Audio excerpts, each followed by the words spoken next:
We don't know much about MLB The Show 22 yet, but we have been able to pick up on a few things. One being is they're really focusing on this cover athlete pack as they've brought back some previous cover athletes as new legends come into the game and the implementation of dynamic duos. We've seen some of the new legends coming into the game kind of paired together, Ryan Howard and Chase Utley being new legends and Joe Mauer and Justin Morneau being new legends. So that is what we are going to be focusing on in this video. We're going to go through it. I'm going to give you some more dynamic duos we could see in MLB The Show 22 as new legends. But before we get into it, as always, be sure to hit that subscribe button if you enjoy daily MLB The Show 22 news, tips, and gameplay. Anything relating to MLB The Show 22, you'll be able to find on this channel. One of the first things I said in this video is two things we've noticed is about the cover athlete choice pack coming to the game and dynamic duos. So why not pair those two things together, showing off the first dynamic duo being David Wright and Carlos Beltran. David Wright was one of the first cover athletes in MLB The Show history. With its second installation, he came out in MLB The Show 07. I think it's pretty safe to say he's in the game. We've already gotten Joe Mauer and Ryan Howard as new legends. Seems like a lot of people want him. He would fit right into that cover athlete choice pack, and he's probably the biggest name coming from that cover athlete choice pack, so I think they could be saving him for the legend trailer. But I also paired him up with Carlos Beltran. Carlos Beltran's definitely a fan favorite in MLB The Show history.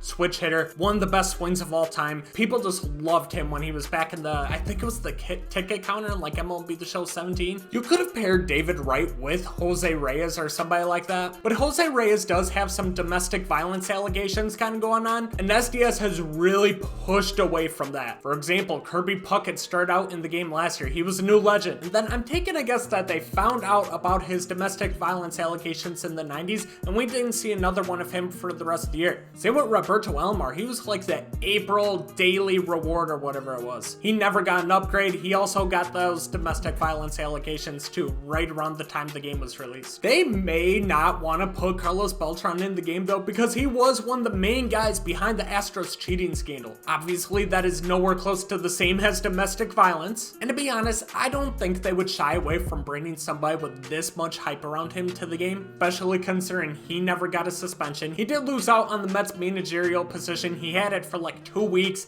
This all came out, then he got let go, but I don't think that'll have anything to do with his release in the game. I mentioned these two guys in yesterday's video. I think the legend trailer's dropping this week, and I think they're saving a bang for that trailer, so I went with Derek Jeter and Alex Rodriguez. You can't bring Derek Jeter into the game and not have A-Rod. Granted, I think they kind of hated each other in real life, but when you think of the Yankees, you think of some of those great teams from the early 2010s, you think of Derek Jeter and A-Rod on that same team. Derek Jeter's somebody they've been hinting at for the past 2 years now with the reveal of the Alfonso Soriano last year. They showed a number 2 playing shortstop. Everybody thought it was Jeter just to get kind of played for it to be Alfonso Soriano. And then when we were going through the cover athlete process, they were releasing the deluxe edition on 2/2/22. Everybody thought it was going to be Derek Jeter on that cover. But like, come on, they know what they're doing. They're doing this on purpose, and it just makes so much sense to bring Derek Jeter into the game if they have his rights. Extremely marketable. Even the casual fan knows who Derek Jeter and A-Rod is. Derek Jeter was a very likable guy. He's somebody you could really build as the face of your franchise. It's why he was the captain, even though he wasn't the best player on those Yankee teams. It was A-Rod. And one thing, I've heard a lot of people say that Derek Jeter probably wouldn't be that great in the game because his defense is very overrated. He doesn't have a lot of power. Do you really think they're going to bring a Derek Jeter into the game that doesn't have damn near maxed out contact, 90 plus power, and 90 plus fielding? They're going to juice the fuck out of his stats. A-Rod's a little iffy just because of his steroid use and his image as him being a complete douchebag. But like Beltran, when he was in games, he was an MLB The Show community favorite, and I just think you gotta put the steroid stuff in the past. I just don't believe you can have a video game and not have what is arguably a top 5 hitter of all time in your game. Barry Bonds is a different story. He'll probably never be in the game. But A-Rod, he's a businessman. He likes money. If you unload the bank to get this guy, and if you market him right, people will fucking play your game. But honestly, I think this is just a pipe dream. I think Derek Jeter will be in the game, but A-Rod, I just can't see it, but it would still be super cool. This next duo was dynamic in real life and also in MLB The Show. We got Cargo and Tulo. Carlos Gonzalez has one of those really glitchy left-handed swings. I also think he has one of the best swings of all time in real life. It was just so fun to watch. He had a couple of really big power seasons. Granted, he did play at Coors Field, battled some injuries throughout his career, so he never really got to play a full season too often, but he was a great all-around hitter. And then you pair him up with Tulo, who was another MLB The Show community favorite, just because he could do everything. He had a really nice, easy right-handed swing. He hit for power, contact, had great defense. Tulo, in my opinion, was once a top 5 all-around player in all of baseball. This was before the Fernando Tatis, the Corey Seagers of the world came to the game, where all of a sudden shortstop's a very heavy offensive position. Shortstop was super weak before those guys came up. Having somebody like Tulo hit 30 home runs, 105 RBIs, 300 average, well, 900 plus OPS, just didn't happen as often as it does now. If you know anything about Tulo, though, you know that injuries derailed his career. He could never stay healthy. I think a healthy Troy Tulowitzki was on his way to a Hall of Fame career, and he stopped playing for the Yankees in 2019. Usually it's about a 3-year window once a player retires that they get their rights back and brought back into the game, so that kind of fits right into where they are right now. So this was his last card. It was a 97 overall signature series in MLB The Show 19. You see, just really good all around. 101, 113 contact, 90 and 96 power, 89 fielding, 96 arm. This is only 97 overall. If he's brought back into the game, he will be a 99 overall player, and they have juice stats lately. So these will probably be around 115 each.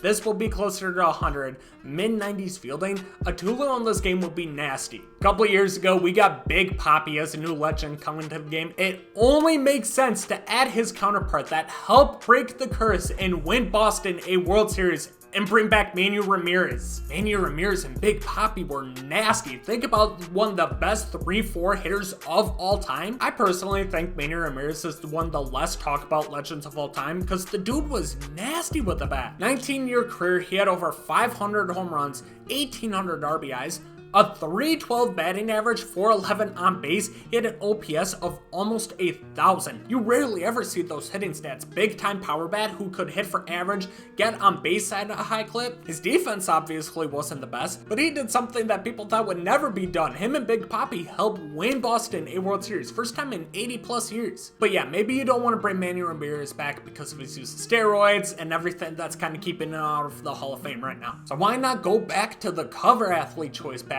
and bring back Dustin Pedroia? David Ortiz and Dustin Pedroia played for 10 years with each other. They won a World Series with each other. Dustin Pedroia won an MVP in his second year, plus Rookie of the Year. And like I said, he fits into that cover athlete choice pack they've really been talking a lot about. He probably wouldn't be the best legend in the game, but an MVP style Dustin Pedroia still could be pretty nasty with it. That year he had 17 home runs, 83 RBIs, nothing crazy, but he had a 326 batting average. He won a Gold Glove, so he'll have really good defense. Not the sexiest legend. Obviously, I really want to see Manuel Ramirez in the game, so I'm just hoping somehow, if not this year, in the next few years, that we just put all that steroid shit in the past and bring him into the game. I think it's pretty obvious, tell my opinion on steroids. But if you have Big Papi, you need to bring Manuel Ramirez back. It just feels right. So let's finally get some pitchers on the board, and let's go old school with this with Sandy Koufax and Don Drysdale. I've talked about this with a couple legends I mentioned, but we need some more endgame left-handed starting pitchers. Sandy Koufax is one of the best left-handed pitchers of all time. He won 3 Cy Youngs in a 4-year span, career ERA of 2.76.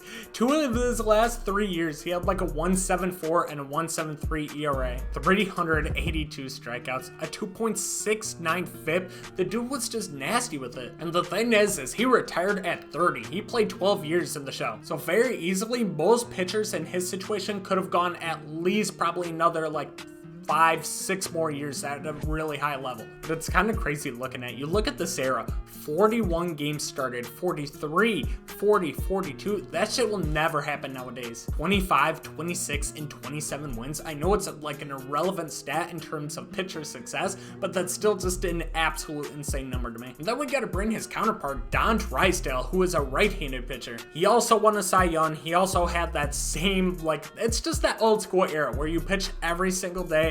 You're pitching 300 plus innings, but he had a career 2.95 ERA, 3.02 FIP, and he also only retired at 32, so it must have been just something that they did back then, retiring at a lot earlier ages. And maybe some of that has to do with back then they were pitching 45 plus games, 300 plus innings, where now if you get 200 innings, that's considered a lot. But another left-handed pitcher that we could bring to the game includes the big unit Randy Johnson and that bloody sock Curt Schilling. Randy Johnson, we still haven't got confirmation on anything about his status. Is he in the game? Is he not? He was in the trailer, now he's not in the trailer. What the hell is going on? But if he is in the game, bro, I'm telling you, this is the best legend card we have ever gotten. When him and Curt Schilling were together, they were absolutely dynamic. He won 4 straight Cy Youngs with the Diamondbacks, Randy Johnson did. He was a strikeout machine. His card would have outlier, a nasty slider, 5-pitch mix, a big time lefty with a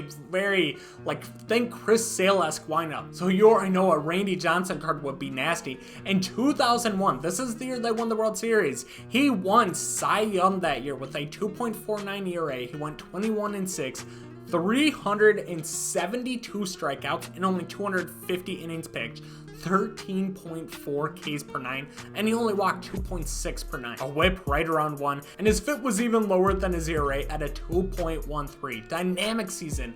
And Curt Schilling, he came second in Cy Young voting, but somehow he finished 10th in MVP voting and Randy Johnson finished 11th. Curt Schilling that year went 22-6, 2.98 ERA, led the league in games started and innings pitched, but he allowed a league high 37 home runs. He also almost eclipsed 300 strikeouts. I think it's pretty safe to say why the Diamondbacks won the World Series that year. Plus we have Luis Gonzalez, who finished 3rd in MVP voting that season with an insane year with 57 home runs, 142 RBIs, 325 average, a 430. Dude, who the hell won MVP that year? Ichiro, Brett Boone, no, that's AL.